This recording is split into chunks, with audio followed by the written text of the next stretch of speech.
MCD वाले पैसा लेने आते हैं तो कितने कमरे बन रहे हैं कितने कमरे नहीं बन रहे पता नहीं है उनको। हम भी ये कह रहे हैं एग्जीक्यूटिव इंजीनियर का 1 महीने में 1 दौरा होता होगा अपने यहाँ पे, उसने भी नहीं किया, पैसा आता गया खाते गए।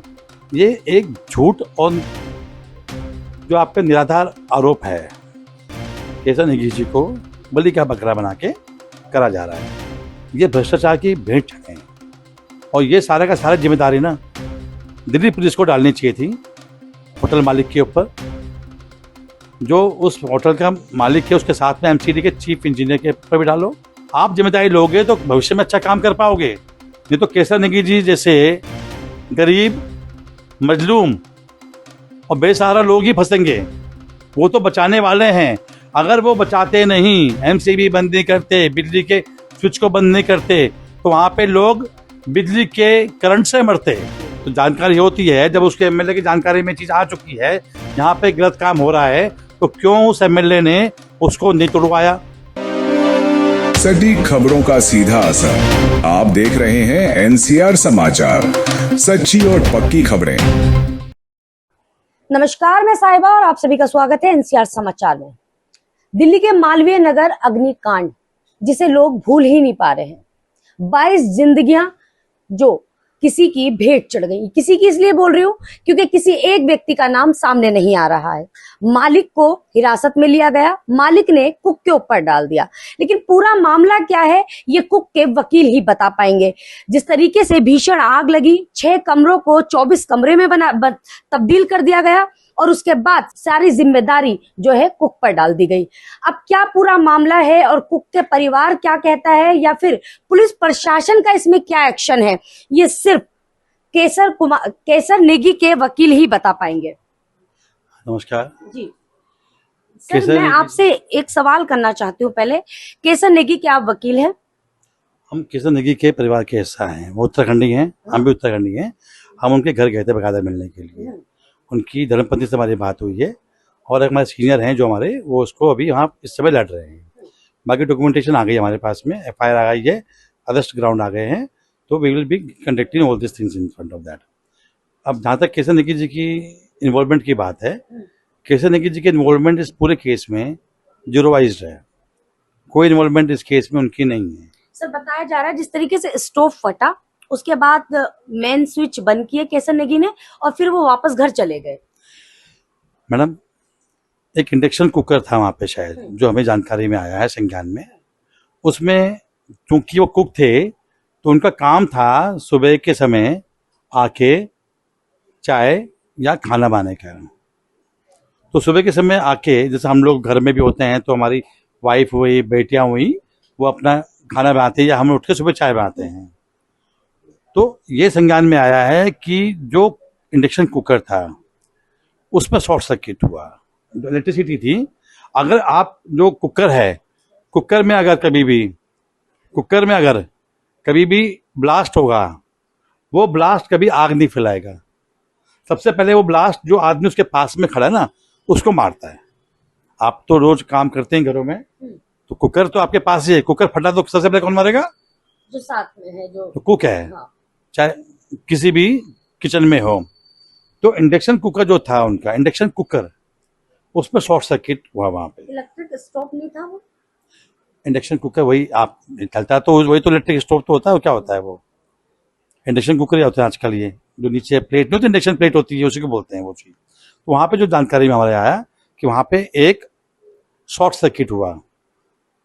अब कोई, वो तो कुक हैं, अपना काम करने के सुबह सुबह उनकी रसोई में जैसे उनको बदबू वगैरह आई, उन्होंने अपने जो जानकारी उनके पास थी कि भाई कभी ऐसा हो जाए, जैसे फायर वाले बोलते हैं, कभी आपके यहाँ पे आग लग जाए, शॉर्ट सर्किट हो जाए, सबसे पहले घर के स्विच ऑफ करने चाहिए, लाइट वगैरह, ताकि आग ना फैले।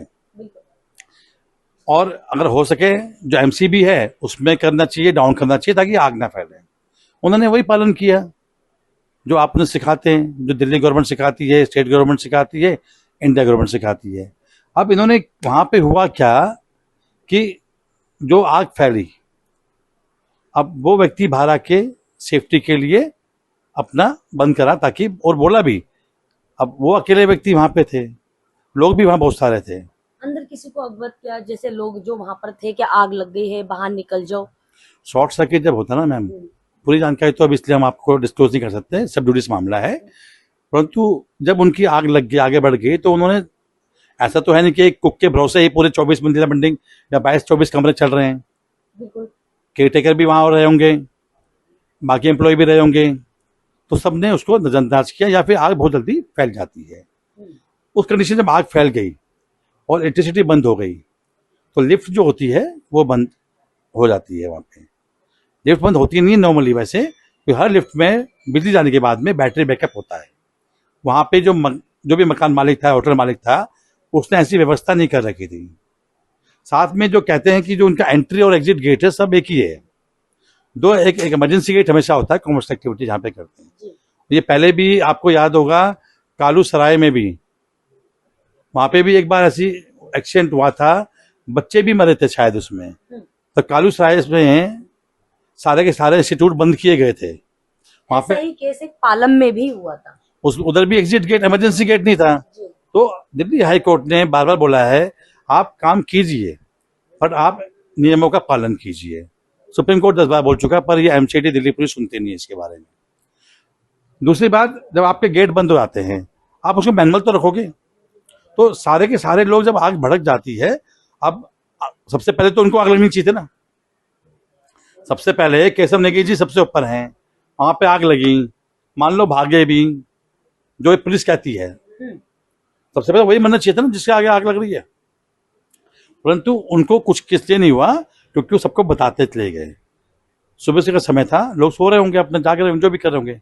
इसमें सारी की सारी गलती जो बताई जा रही है पुलिस के द्वारा, ये एक झूठ और जो आपका निराधार आरोप है, केशव नेगी जी को बलि का बकरा बना के करा जा रहा है। अब उन्होंने पहले पकड़ा उसको, बजाज को, जो होटल का मालिक था, उससे पैसा खाया उन्होंने। उन्होंने बोल दिया जी उसको पकड़ लो, उसको पकड़ लिया। ये पूरी की पूरी जो अग्निकांड है ना, ये अग्निकांड नहीं है, भ्रष्टाचार कांड है। ये भ्रष्टाचार कांड, ये मैंने दूसरी बार आपके मुंह से सुना है। भ्रष्टाचार कांड क्यों? एमसीडी जब घूमती है, जब पैसा लेने आती है, तो क्या एमसीडी को ये पता नहीं होता कि कितने कमरों का लाइसेंस है और कितने कमरे बने हैं? बीट अफसर उस एरिया में घूमते नहीं है, या रेजिडेंशियल में कमर्शियल चल रहा है, ये बात पता नहीं है? आपने अपने मुख से खुद ही बता दिया। एमसीडी वाले पैसा लेने आते हैं, तो कितने कमरे बन रहे हैं, कितने कमरे नहीं बन रहे, पता नहीं है उनको। हम भी ये कह रहे हैं, एग्जीक्यूटिव इंजीनियर का 1 महीने में 1 दौरा होता होगा अपने यहाँ पे, उसने भी नहीं किया, पैसा आता गया, खाते गए। बीट कांस्टेबल साहब भी बड़े आदमी होंगे वहां पे। तो ये सारा का सारा इस अग्निकांड में जो मासूम लोग मरे ना, ये भ्रष्टाचार की भेंट चढ़े हैं। और ये सारा का सारा जिम्मेदारी ना दिल्ली पुलिस को डालनी चाहिए थी होटल मालिक के ऊपर, जो उस होटल का मालिक है, उसके साथ में एमसीडी के चीफ इंजीनियर के ऊपर भी डालो, दिल्ली पुलिस के अपने स्टाफ के ऊपर भी डालनी चाहिए थी। वहाँ के एमएलए, काउंसलर और स्वयं रेखा गुप्ता को भी ये जिम्मेदारी अपने ऊपर लेनी चाहिए थी। आप कह रहे हैं पूर्व सरकार के ऊपर भी और जो मौजूदा सरकार पे ये भी जिम्मेदार है, ये जिम्मेदार क्यों है? अब ये कहते हैं कि हमने, केजरीवाल जी बहुत गलत काम करते थे। आप आ गए, आए हुए 6 से 8 महीने तो हो गए आपके पास में, साल भर हो, साल भर हो गया। साल भर में आपके एमएलए भी तो आए ना। तो एमएलए जब वहां पे ये कहते हैं कि हम बहुत ही इंटीग्रिटी के साथ काम कर रहे हैं, ईमानदार हैं, तो क्या एमएलए अपने एरिया में घूमता नहीं है? तो जानकारी होती है, जब उसके एमएलए की जानकारी में चीज आ चुकी है, यहाँ पे गलत काम हो रहा है, तो क्यों उस एमएलए ने उसको नहीं तोड़वाया? क्या कारण था उसने, एमएलए ने वहां पे उसका साथ दिया? तो ये इसीलिए हम इसको बोलते हैं कि जिम्मेदारी लो। आप जिम्मेदारी लोगे तो भविष्य में अच्छा काम कर पाओगे। नहीं तो केशव नेगी जी जैसे गरीब, मजलूम और बेसहारा लोग ही फंसेंगे। 22 लोगों की, जो मासूमों की हत्या की है, ये हत्या अग्निकांड ने नहीं की है, ये हत्या सिस्टम ने की है, ये हत्या राजनीतिक हत्या है, ये हत्या सिस्टम की हत्या है। और उन 22 लोगों के परिवारों के साथ में उन जो आत्माएं हैं, वो ये पूछ रही होंगी इस समय कि हमारी गलती क्या है। हम तो दिल्ली में थे, the capital of India, Delhi में हम सुरक्षित नहीं हैं, तो क्या सब मर जाएंगे, स्वर्ग जाएंगे क्या? दिल्ली में इतने क्राइम होते हैं, जहां भी हम जाते हैं क्राइम की खबर करते हैं तो जितने भी पीड़ित परिवार होते हैं वो भी दिल्ली पुलिस को कोस रहे होते हैं, लेकिन आज एडवोकेट भी दिल्ली पुलिस को कोस रहे हैं। इसलिए कोस रहे हैं कि कम से कम एक गरीब आदमी को तो आप, गरीब बेसहारा मजलूम आदमी को आप बलि का बकरा मत बनाओ, जानते बूझते हुए। और जो धाराएं आपने लगाई हैं केसर नेगी के खिलाफ में, क्यों जानबूझ के लेके आए? इन्होंने जो धाराएं लगाई ऐसी हैं, कौन सी दुश्मनी थी जो ये धाराएं लगी हैं, जो केसर नेगी अपने घर से ऐसा सामान लिया है, ऐसा पदार्थ लिया है जो लोगों को जलाने के काम आ जाए या फिर लोगों की जान चली जाए? ये एक सिस्टमेटिक अप्रोच होती है, चाहे पुलिस है चाहे मीडिया है। इसको बोला जाता है मीडिया नैरेटिव, मीडिया ट्रायल। जानबूझ के इस तरह का मीडिया ट्रायल चलाया जा रहा है कि जिससे लगे कि केशव नेगी जी इस पूरे हत्याकांड के दोषी हैं, परंतु वो दोषी कहीं नहीं है, वो तो बचाने वाले हैं। अगर वो बचाते नहीं, एमसीबी बंद नहीं करते, बिजली के स्विच को बंद नहीं करते, तो वहां पे लोग बिजली के करंट से मरते। केसर नेगी हो गए या फिर दुकान होटल के बगल में एक गद्दे की दुकान वाले मालिक राजुद्दीन मलिक जी, हाँ, मलिक साहब हो गए, अगर ये ना होते तो और भी कितनी जाने जा चुकी होती। हम वही कह रहे हैं, अगर बिजली बंद नहीं होती तो कितने लोगों को बिजली के करंट से मौत होती। जो बच भी गए हैं बेचारे बचते नहीं, ये चीज वो समझते नहीं। केशव नेगी जी ने बहुत ही अच्छा काम किया कि उन्होंने सबसे पहले बिजली के स्विचों को बंद किया। ये गलती होटल मालिक की है, ना उसने बिजली का संचार ठीक करवाया, ना उसने जो गेट होते हैं, अरे कम इमरजेंसी गेट तो रखो कम से कम। भगवान ना करे कभी किसी जगह, कहीं भी किसी जगह ऐसी आत तो बच्चा इमरजेंसी गेट से, तो कोई बड़ा बूढ़ा बच्चा कैसे भी इमरजेंसी गेट से तो भागेगा, बचाएगा तो सही, जिंदगी बचाएगी जाएगी। उस इमरजेंसी गेट से एंट्री की जाएगी, लोग आके एंट्री करेंगे, कुछ तो बचाएंगे, पानी फेंकेंगे, कुछ तो फेंकेंगे अग्नि पे, अग्नि हुई कुछ भी चीज हुई, आपने गेट ही बंद कर दिया। तो उसके लिए पूरी तौर से होटल मालिक जिम्मेदार है, एमसीडी जिम्मेदार है, दिल्ली पुलिस को जिम्मेदारी लेनी चाहिए।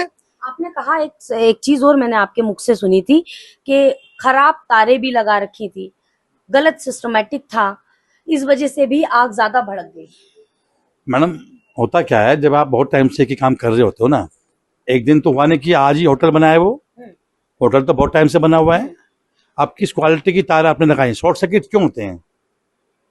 शॉर्ट सर्किट होने के लिए तारें कमजोर हुई होंगी। जाहिर सी बात है। अब मान लीजिए इंडक्शन कुकर है, इंडक्शन प्लेट है, उसकी 2000 या 20,000 वाट की कैपेसिटी है, उतने पे चलेगा। और जो उसको फ्लो ऑफ एनर्जी आ रही है, इलेक्ट्रिसिटी फ्लो आ रहा है, वो तो मेंटेनेबल होना चाहिए, तार तो झेल पाएंगे उसको।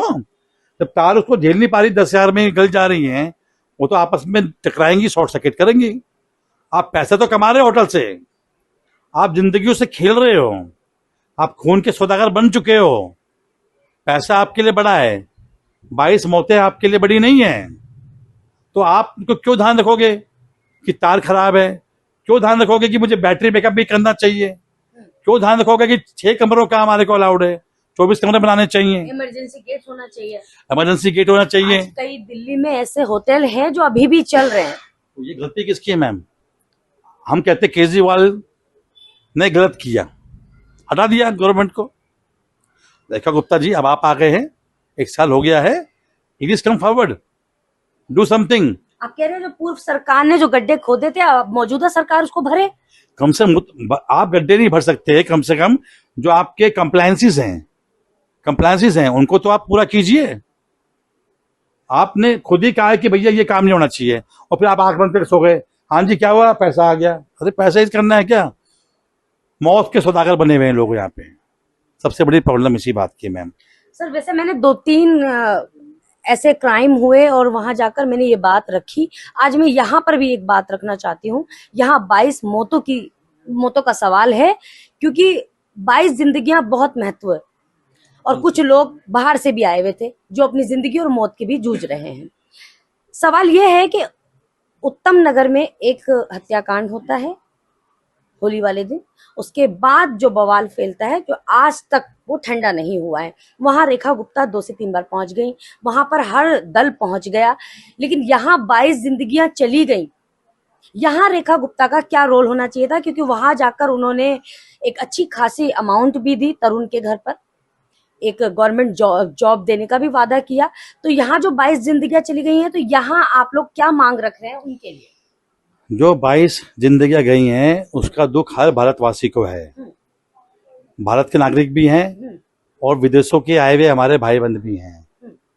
हमने पहले भी कहा है, दोबारा आपके चैनल के माध्यम से कहेंगे, कम से कम अब उन जिंदगियों को तो वापस नहीं ला पाएंगे हम, कम से कम 1-1 करोड़ रुपया 22 जिंदगियों को दे दीजिए, ताकि उनके जो आश्रित हैं या जो उनके लोग हॉस्पिटल में एडमिट हो रखे हैं, उनके इलाज की जिम्मेदारी है, उनके खाने पीने की जिम्मेदारी है, जो बच्चे पीछे छूट गए हैं उनकी जिम्मेदारी है। अब केसर नेगी के लिए आप केस लड़ रहे हैं, कई तरह के आपने जो केस देखे उससे ये सबसे परे है। जिस तरीके की धाराएं लगाई गई हैं ना, वही तो धाराओं को देखकर आपके चेहरे के मैंने एक्सप्रेशन देखे, आकर आपने धाराएं देखी और फिर आपने कहा कि ये क्या धाराएं हैं, मैं खुद नहीं समझ पा रहा हूँ। ये मिसचीफ करना मतलब कि व्यक्ति बदनीयती से आ रहा है, गलत नियत से काम करने मतलब के लिए। कहीं काम करना भी जुल्म हो गया है गरीब के लिए, किसी के घर नौकरी करना, किसी के होटल में काम करना है, किसी के घर पर झाड़ू पोछा करना, ये गलती तो किसी मेड से भी हो सकती थी, किसी हो सकती थी, तो क्या उसे जेल पहुंचा दिया जाएगा? वही तो हम आश्चर्य कर रहे हैं। हमारा आश्चर्य करने का तरीका क्या है? दूसरी बात, मैं आपके चैनल से और आपको भी बोलूंगा कि आप इस बात को उठाएं, कम से कम 1-1 करोड़ रुपया, कम से कम 22 करोड़ रुपए तो हुआ। अगर गवर्नमेंट बोलती है बाबा 22 करोड़ रुपए नहीं है, तो भाई ऐसा करो, कटोरा लो और चले जाओ, बुरा मत मानिएगा। आप हजारों करोड़ रुपए की तो सड़कें बना रहे हो, हजारों करोड़ रुपए की सड़कें बना रहे हो, 30% आप उसमें कमीशन खा रहे हो, बुरा मत मानिएगा। सबको पता है इस बारे में, सारी दुनिया जानती है, दुनिया जानती है। वो खुद होटल जो है, खुद होटल कैसे बना? करप्शन से बनाए। अब आप बोलो जी हम तो सब अच्छे अच्छे हैं, तो 22 करोड़ रुपए दे सकते हो, कम से कम जो परिवारों का कुछ तो उनको ढाढ़स बंधेगा। उन मासूमों की गलती क्या थी? आपके करप्शन की भेंट चढ़ गए। गुप्ता जी, रेखा गुप्ता जी, आदरणीय मुख्यमंत्री साहिबा, प्लीज वेकअप, वेकअप, टेक क्या कॉल। मैम क्या प्रॉब्लम आएगी बताओ? 1-1 करोड़ रुपए दे देंगे तो बहुत बड़ी रकम है, 1 करोड़ रुपए आजकल की, जिनके परिवार गए हैं। सरकार के लिए तो नहीं है, सरकार के लिए तो बोल रहे हैं हम आपस की बात तो ना कर रहे हैं। जिनके परिवार चले गया बेचारा, उनके कितने भी जो पेशेंट रहे होंगे, उनका कौन करेगा काम? अब उनके बच्चों को कौन पालेगा? और आप बातें करते हो हजारों करोड़ है, हमारे पास लाखों करोड़ हैं। अरे ये तुम्हारी गलती है, तुम्हें जेल जाना चाहिए था। अगर हम देखें तो सुपरवाइजरी लेवल पे CM Gupta should go behind bars. आपका एमएलए वही है, आप ही का एमएलए है ना भाई, आप ही के काउंसलर है। आप बोलो जी हमारा एमपी एमएलए काउंसलर है, चाइना से लेके आएंगे बाकियों को तुम। अब मौजूदा अब पूर्व सरकार भी नहीं है जो आपको सकते हैं। हाँ वो सही बात है। आप बोलो जी केजरीवाल ने किया, अरे वो तो गलत करता था, दिल्ली की जनता ने बोला थैंक यू वेरी मच, कुर्सी से उतर जाइए, उतार दिया उनको, आपको लेके आ गए। आप तो अच्छा कीजिए महाराज, गलत तो नहीं कह रहा मैं, जिम्मेदारी बनती है तो जिम्मेदारी ही तो है मेन चीज। जहां आपने अपनी जिम्मेदारी समझ ली है, चाहे घर है, चाहे बाहर है, चाहे आपका कोई भी प्रोफेशन है, तो आपके देश को, आपके राज्य को, आपकी सोसाइटी को कोई भी हाथ लगा सकता नहीं है। जहां आपने अपनी जिम्मेदारी से समझौता कर लिया, भ्रष्टाचार अपना लिया, वहां इस वाले केस में केसर नेगी के साथ में इनको बलि का बकरा बनाया जा रहा है। सिर्फ और सिर्फ ये भ्रष्टाचार की आग में इनको झोंका जा रहा है। ये आपके सामने हम स्पष्ट कह रहे हैं, नहीं तो इन धाराओं को पढ़ना कभी आप घर जाके, आपको आश्चर्य होगा, आपको आश्चर्य, आप भी हंसेंगे कि क्या धारा लगा दी भाई साहब। दिल्ली पुलिस पर आज जग हसाई क्यों हो रही है? अब आप पढ़ो ना, इनको तो पता लग जाएगा। ये किताब रही आपके पास, आप पढ़ो इसको, आप खुद भी अपना हंसना शुरू कर दोगे कि भाई आदमी आग लगाने आ रहा है। वो अपना आदमी बेचारा, अब कोई मेड है बेचारी होटल कुक में, होटल में, घरों में काम कर रही है, शॉर्ट सर्किट होगा तो उस मेड के नाम पे डाल दोगे? बिल्कुल। मकान तुम्हारा, होटल तुम्हारा, बर्तन तुम्हारे, बर्तन भी तुम्हारे। अपने घर से इंडक्शन कुकर लेके नहीं आया, वो अपने घर से कुछ सामान लेके नहीं आया, सब कुछ होटल वालों का। और उसमें आपने लगा दिया आरोप कि भैया घर से सामान लेके आया था, बदनीयती से आया था, क्या 24 लोग उनको मारूंगा। क्या है बदनीयती? तो अब आगे का क्या प्रोसीजर है? मैम इसमें इनका जुडिशियल कस्टडी में है, हमारे सीनियर्स पे काम कर रहे हैं। तो उनसे हमने विचार विमर्श किया है, तो जैसे उनके आदेश होंगे उसके अनुसार हम काम करके ये बेल पे तो आएंगे, जमानत तो उनकी हो जाएगी। और हम तो रिक्वेस्ट कर रहे हैं दिल्ली पुलिस से कि आप अपने जो डिपार्टमेंट है प्रोसिक्यूशन का, उससे बात कीजिए, और जो आपने गलत आरोप लगाए हुए हैं केसर नेगी जी के ऊपर, उनको हटाइए और इनको बाइज्जत बरी करिए। 65 ईयर्स का आदमी है ना, उनकी ऐसी कोई इंटेंशन थी। क्रिमिनल ऑफेंस में ना मैम, मात्र 65 साल के व्यक्ति, मात्र जिंदगी के 65 साल जिन्होंने देख लिए, वो मात्र थोड़ा है मैम। मैं और वही कह रही हूँ। उनके पुलिस वालों के हिसाब से तो he is a young person, yes, as per police, he's a young person. He ignited everything. He fired everyone. He ran away from the place of incident, as per police. जी नमस्कार, आप सभी media साथियों का बहुत बहुत धन्यवाद। आज जो आप लोगों ने मालवीय नगर अग्निकांड के बारे में, जो हमारे सुप्रीम कोर्ट के अधिवक्ता राकेश बिंजोला जी हैं, उन्होंने इस प्रकरण के बारे में जो भी एक्चुअली ऑथेंटिकेशन है, क्या क्या सेक्शन लगाई अभी तक, और 14 दिन की जो जुडिशियल कस्टडी में जो उनको इंटरोगेशन के लिए भेजा है, और आगे जो भी इस प्रकरण में और भी कई सारे लोग जो आज लगातार अपनी आवाज़ उठा रहे हैं, कहीं ना कहीं केशव नेगी जो कल्प्रीट है या इनोसेंट है, उसके बारे में तो खैर अभी हमारे अधिवक्ता साहब ने बताया है। और जब आगे इसकी केस की हेयरिंग होगी तो उसमें जो है मुझे लग रहा है कि केशव नेगी को जो है इमीडिएटली जो है रिहाई जरूर मिलेगी। जिस तरह से मालवीय नगर अग्निकांड में बहुत सारी कहीं ना कहीं सिस्टम का फेलियर है, और कहीं ना कहीं जिस तरह से फायर सेफ्टी के जो मानक होते हैं, क्या उसको प्रोटोकॉल को उसने फॉलो किया है, और जिस तरह से 22 लोगों की जो मौत हुई है, ये काफ़ी ज़्यादा एक बहुत ही दुखनीय घटना है। और इसमें कहीं ना कहीं दिल्ली पुलिस की इन्वॉल्वमेंट हो, चाहे एमसीडी की हो, चाहे डीडी की हो, कैसे इस होटल को एनओसी किस प्रकार मिली, और जो इसमें इलीगली जो इंफ्रास्ट्रक्चर का काम हुआ उसको किसने एनओसी दी। सबसे पहले इसमें जो जिम्मेदार अधिकारी हैं, चाहे दिल्ली पुलिस के चाहे एमसीडी के, उनके खिलाफ जो है सख्त धाराओं में मामला पंजीकृत होना चाहिए। और जो भी इसमें असली कल्प्रिट है, जिस तरह से इस होटल का जो ओनर है उसको जो है बेल मिली है, और जो इसके असली कल्प्रिट है वो बाहर घूम रहे हैं, जो मुझे लगता है कि इनोसेंट है, जो होटल में काम करने वाला व्यक्ति था, उस व्यक्ति के ऊपर इस प्रकार के जो गंभीर जो एलिगेशन लगाए गए, तो खैर एक जुडिशियली और इन्वेस्टिगेशन का पार्ट है कि इसमें कौन कल्प्रिट है, क्या इनोसेंट है। हम सभी यही मांग करते हैं कि जो केशव नेगी है, खासकर जो हमारे पहाड़ से इतने दूर क्षेत्रों में जो आज भी काम करते हैं, और हमारी जितने भी hotel, all India hotel association ने भी इसकी बात को प्रमुखता से उठाया है, वो भी लगातार यही मांग कर रहे हैं कि जल्द से जल्द जो है केशव नेगी की रिहाई होना चाहिए। धन्यवाद।